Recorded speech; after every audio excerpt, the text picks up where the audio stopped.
Dipty's here. She's not been ensnared either, but she's talking about the New Hampshire Democratic primaries all over the newspapers, of course, particularly in the US. Yeah, that's right. Bernie Sanders winning that by a whisker. The revenge, that's what the French version of Huffington Post says on its on the front page of its website. This was earlier. Indeed, it is sort of a revenge after the chaos of Iowa. Sanders has won New Hampshire.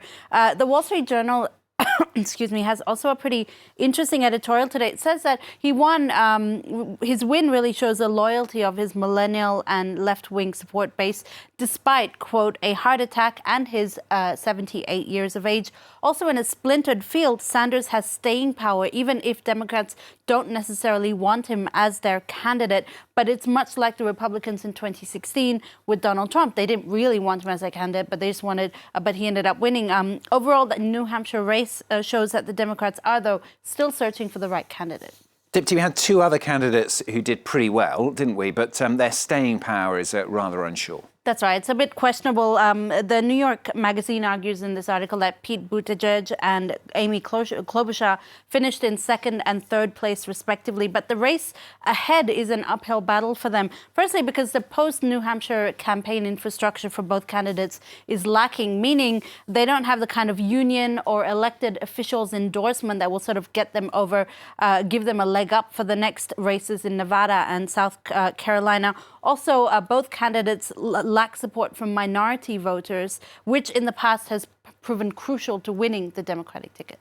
Going to stay in the US for this next story. It's a damning report from the Washington Post revealing what the CIA called the intelligence coup of the century. Yeah, it's actually spanning many decades. Based on leaked documents, the Washington Post and German public broadcaster ZDF report on Crypto AG. It's a Swiss company that sold encrypted devices. Now, according to the documents, the CIA secretly bought the company at the height of the Cold War in a classified partnership with West German intelligence. It sounds like a spy movie, doesn't it? Certainly does. The CIA then rigged the devices to be able to listen into all communication from the company's clients, which included diplomats, military officials, and spies. So for over half a century, they've been monitoring Iran, Latin American dictators, India, Pakistan, and even the Vatican. The U.S.'s main allies, Russia and China, were never crypto customers for that reason, because they were a little bit mistrustful of its ties to the West, meaning the CIA didn't spy on them,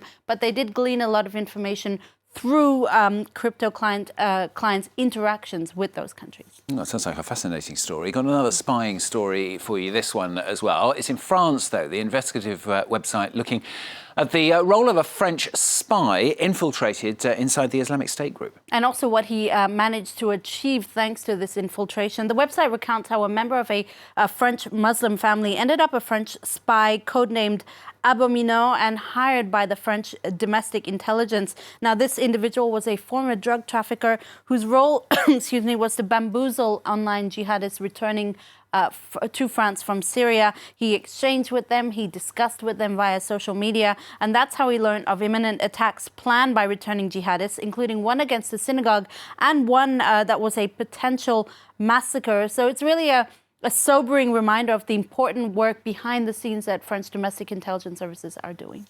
Now, earlier on, we spoke about the Democrat primaries, but it was not the only race taking place today. The Westminster Dog Show, big event, it's ended, and we have a winner. That's right. It's America's premier canine competition, much like a beauty pageant. This is a canine beauty pageant, if you like, complete with the curlers. Like Crufts in the UK. The curlers, the crimping, and even, yes, mascara for dogs. So the winner of the competition is the dog second to the left on your screen there. Her name is Siba. She's a 3-year-old standard poodle, although she's far from standard because she did indeed seduce the jury with her attitude, her confidence, and her downward dog yoga pose. But because this is a competition where all dogs are winners, let's leave you with some pictures of the fierce competitors that she had to beat out. An Afghan hound, a majestic Siberian husky, and another poodle that you see in the middle of your screen there. Beautiful dogs.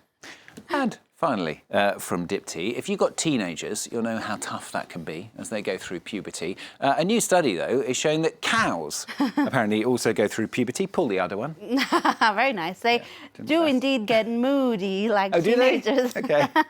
And Canadian researchers have found that surging hormones, just like in humans, are to blame. So basically, they studied two main personality traits, if cows are bold or shy, and if they're curious or not. And they observed this during and post-puberty and found that up to puberty, these traits are fairly consistent, but afterwards, cows' personalities do change.